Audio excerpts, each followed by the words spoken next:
You This is learned really everything he helpful. knows about margaritas from me. Let's talk about a hotel room at about 1:30 in the morning in South Dakota, playing poker with his students, still wearing his uniform, his bolo tie or whatever. There is a picture that I have been dying to find. I don't know where that picture is. There's a great picture of him playing poker with us in a hotel room in South Dakota at, wee hours of the morning. It's just an awesome picture. But He's still wearing his conducting uniform? yeah, his cut, yep. He had that black bow tie that he wore when he conducted, I don't know, the red shirt, I think it was maybe, or I don't remember for sure. That, but I just remember that those of us that were already playing cards there had a few beverages. Had he played before? Cards? Yeah, Yeah. yeah. I mean, he knew. Yeah. Oh, yeah. So we. Well, I thought maybe you were taking advantage of it. No. We did that another. The other way around. Yeah. Well, when he. Kids, put out your money. We went out, we got him in there, won't drink, and somebody would distract him inevitably, and I'd load it more, and That's true. That is very true. That is exactly what happened. he didn't know it, of course, but it was, and that picture was taken sometime after that began, so. I got his face. Oh my gosh. So you've got to get that. I hope I can. Oh my I gosh. don't have it, I wish I did, but it's pretty pricey. I know I've seen it since we graduated. So I hope I can lay my hands on it, but See, the trick of this evening is to be properly respectful, but also to roast him. Have some fun. exactly, Yeah. exactly. That's a tough balance too, right That's a there. balance, that's right. Well, I've got a funny story about, there was a bass player. We were playing down at the Orpheum, I think, and there was a bass player named Kenny Drexel, who sadly took his own life not too awful long ago. But he was playing bass, and he was sitting there. We're on the risers down at the Orpheum, and he was on the top riser, and he used to lean back in his chair. And so as we were getting ready for the concert or rehearsing or whatever, he was leaning all the way back in his chair, and he fell off the top of the riser and went crash down on his back behind the risers on the stage. And so Jim ran around and looked down and said, "Is the bass okay?" Because he had the electric bass in his hand. Kenny was a trip, he was fun. Yeah, Kenny was a good guy. He had a million jokes, and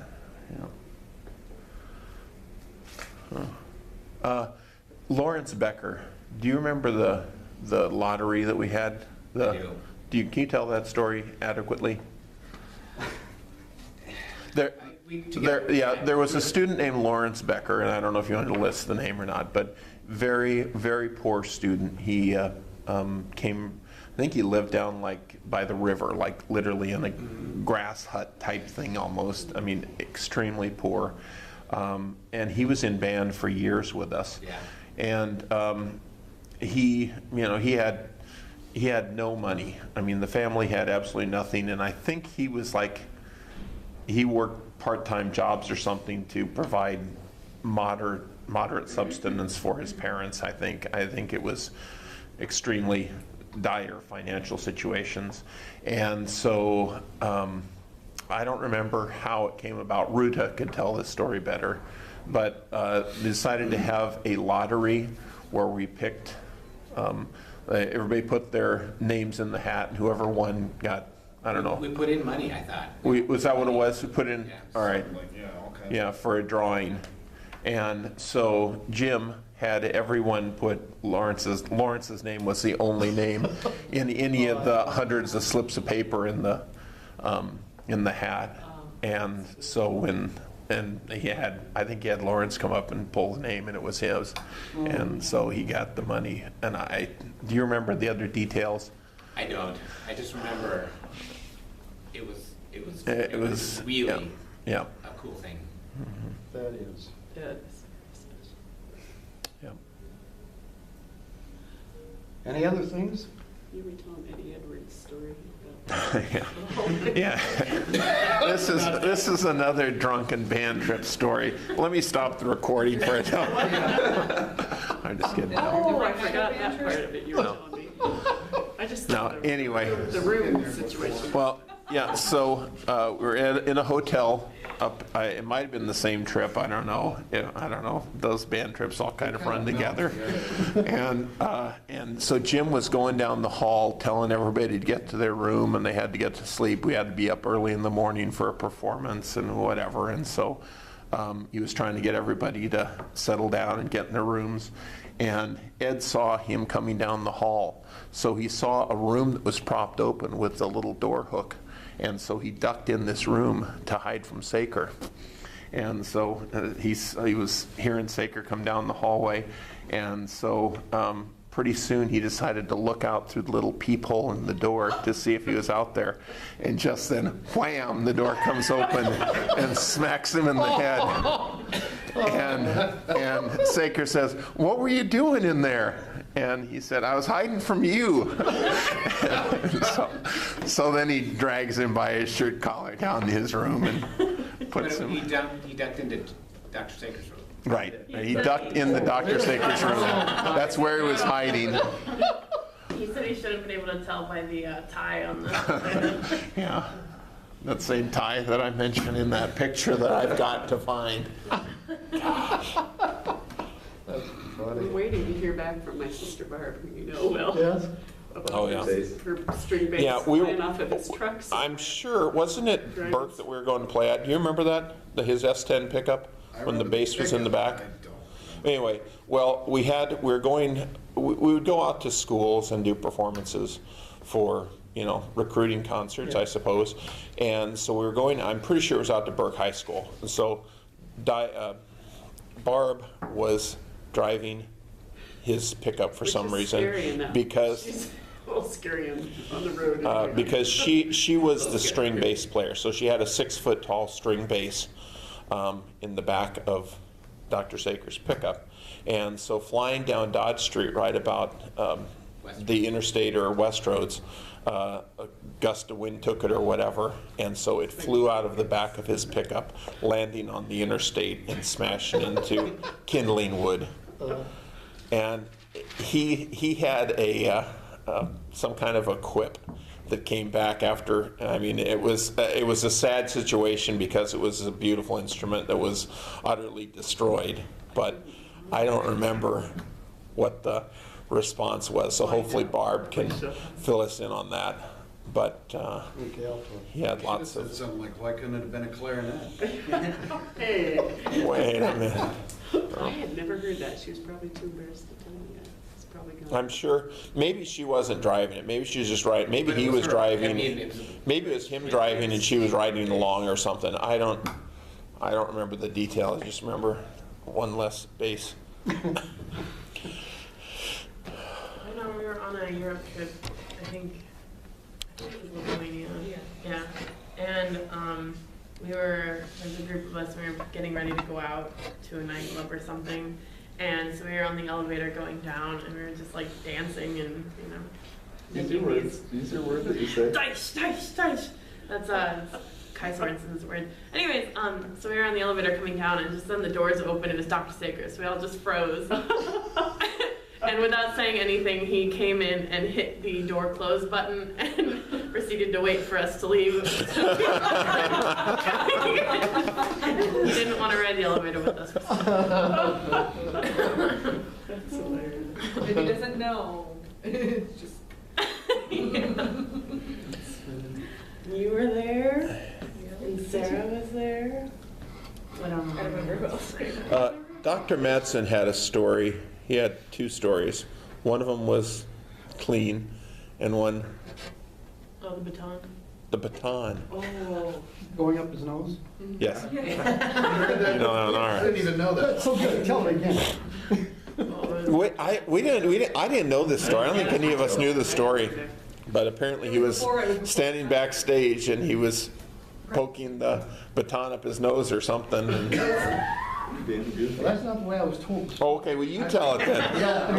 What I was told was that after a performance, he somehow lost control and the baton went up his nose. He started to bleed. Bled all over his tux. That's what I heard, so. It sounds better that way. It does, that'll work, we'll do that. At Yeah. the end of your notes, I'll write down the, email, the contact information for. the Couple guys other folks, that- yeah. Yeah, and Doug Kaiser wanted to say some things too, but he was unable to today. Yeah. so. One other thing, I don't know if you guys remember, Dr. Saker, a lot of band directors have hearing loss because they have people blowing noisemakers at them throughout the day. And back in the 80s, the rage of the day was digital watches. And they would have alarms that would go beep, beep, beep, beep at a high frequency. And I remember one rehearsal, it was a wind ensemble rehearsal, and somebody's watch was going, I think it was his watch, wasn't it? It was. His alarm was going off, and because he had been a band director long enough that he had no higher end hearing, he couldn't hear it. But we were all going nuts because there was this beep, beep, beep, beep for several minutes until he stopped, and then we were all telling him, you know, turn off your stinking alarm. And he said, what alarm? I can't hear anything. We were kids, so we still had our hearing, we were like dogs. Yeah. Yeah. You want me to tell that story? The other one that Dr. Madsen told? Yeah, that's fine. I was Yeah. on that trip. Okay. Oh, all right. Well, you got the dirt then, yeah. That's the only dirt I have, and it's because of him. Again, we were overseas, and one of the young ladies forgot it. She came up to him and said, I forgot a prescription. I really, really need it. And so he, being the proactive, I'm going to take care of my kids man that he was, he went with him, and Cheryl was behind him. And they went to a pharmacy, and the pharmacist said they couldn't distribute it, and he was just very, very emphatic about, we really need this prescription. We really, really, really need this. And by this point, like, Cheryl was kind of trying to, or at least she had kind of figured out what was going on, but He hadn't. You can imagine that. yeah. And he was just going, we really need this, and they were saying, sir, we can't distribute this. This has been, where, France? Somewhere, Okay. one of the countries. Yeah, France. He said, It was in Well, France. Yeah, I mean, and the pharmacist spoke enough English to understand, but he said, sir, you're gonna have to find another method. And it was a birth control prescription that he was fighting for the student to have. And he's taking her all over to find it. Yeah. Because she couldn't do without them. Right. Apparently, The other pills were okay. Uh-huh. yeah, so. They only gave him the clinical name for the drug that was in it. It didn't just say it was Oh, birth birth control. control, It was sure. this This was the name This of the drug. Yeah. So, I think he said almost every time he'd been to Paris, he'd gotten mugged too, or his wallet's taken, or his passport or something, I think. Well, that means he wasn't in the place he should have been. Well, that's the truth. Maybe that's not, maybe that, I remember he said something, like he's had his wallet stolen or pickpocketed many, many times in Paris. you would think as much as he's traveled, Yeah. Can you, it seems to me like when April Bishop died, he was, did he do anything during that time period to? April Bishop was a horn player who passed away. She had just gotten a job in Falls City, Nebraska, and she'd been down there trying to get things ready for band camp. I bought a And, house. and she'd bought a house or rented one, and she had moved in, and she'd been working long hours at the school, and I think she basically died of exhaustion from what, I don't know what the exact coroner, but I remember like memorial services around here. Yeah, we had a candlelight vigil here, and we had, we had a couple of things here. That she had been extremely involved in the program. She always left her car in that parking lot and would get tickets just like crazy and got her car booted, and Dr. Saker would always take care of it. Like, cause she lived over there in University Village, but she'd always park in the student lot. And then I just remember it when, oh, hey, April, your car got booted again. She'd go see Dr. Saker and it'd be fine. Did Andy Sorensen go to school? Yeah, Andy Soren, absolutely. I bet they Yeah. were probably pretty close, and Yeah, Andy was here while I was he here. probably Yep. was. yeah. Maybe I wasn't listening, but with April Bishop, what's the point? She bought this home? Oh, and yeah, It was the summer after she graduated from here. She got her first teaching job and died before the fall started. The house doesn't have much to do with the story, really, I suppose. That's true. That is correct. Yeah, no, just that, His involvement. yeah. I don't remember his involvement. I mean, He was at the funeral, I mean. mhm. I don't remember much about that. Wasn't he trying to broker it or talk to the parents or something? Wasn't there some weird stuff with their parents? Or they at first thought it was like a murder or something because her body was found in a strange way. I don't know. It was in her house, though. It was, yeah, but she had like a plastic bag over her head or something. That was just one of the that's comments. Okay, From the people. all right. Jasmine may marry. It's all Jasmine's Pointed fault. that out. Okay, it's Jasmine. I thought I had heard that she like had thrown up or something and got Right. sick and Yeah, ask. asphyxiated or Right, yeah, exactly. Yep. aspirated. Yep. Regardless. Her family was trying to get her sweet dress donated to the school, and no one wanted to wear it, just because it was hers. And that's all I remember about her. Can I ask a question? None of you were here when I retired, were you? When did you retire? 97. No. Well, the reason I ask is I'd like to find a way to get at this, but at that time, Jim had a piece of music commissioned that, for us. And that piece of music, and the original of that is in the archives.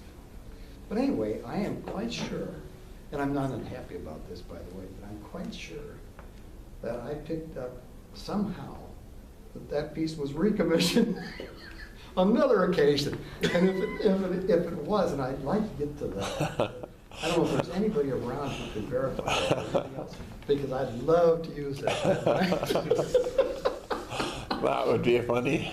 Do you know the name of the tune? Yeah, do you know? Well, I can get it, but and that's where I probably should start, because it's in archives. That might be Steve Moore or Kenya might have Okay. information about that. So, I don't know if I can still access that library or not. I Huh. know.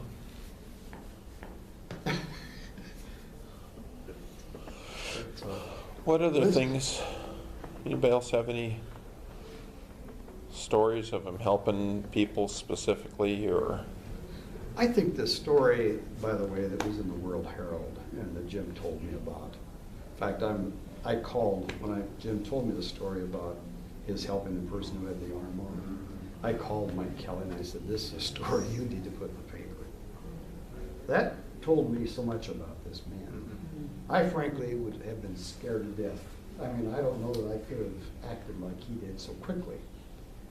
But it also tells you about his humanity. I mean, they became friends then later in the whole business. Isn't that amazing? So, Has everybody heard that story? Okay. Have I you? ran into it not too long after that was in the paper. I mean, you can make the obvious jokes about how he handled it better because he'd seen plenty of carnage on band trips. But they had come upon somebody who'd been in a pretty bad accident. And the guy had either completely lost an arm or it was practically. well, what had happened, Farming, yeah. they were working on the farm, and evidently Oh, this must that's have been right. very close to the road. And this car is just coming down that road, lickety split, and they're out there in the field. And they look up, and this guy is either yelling at him or what, he's lost his arm. That's right. He's got the arm in the car and the whole business. And what struck me about that was Jim took care of that, and he had enough sense to call ahead now to a fire station because it was too far into the city or wherever they were at. And probably the man would have lost everything if that hadn't happened. But they got him to a fire station where they knew what to do with him, and they got him stabilized, took him to the hospital. And anyway, he saved the man's life, and they became great friends after that. So, I forgot. That's a great story, yeah. Yeah. this has been very helpful. One last thing, I think some of the guest artists, I think of Doc Severinsen and Bill Watrous, all the people that he had in here for Jazz Fest.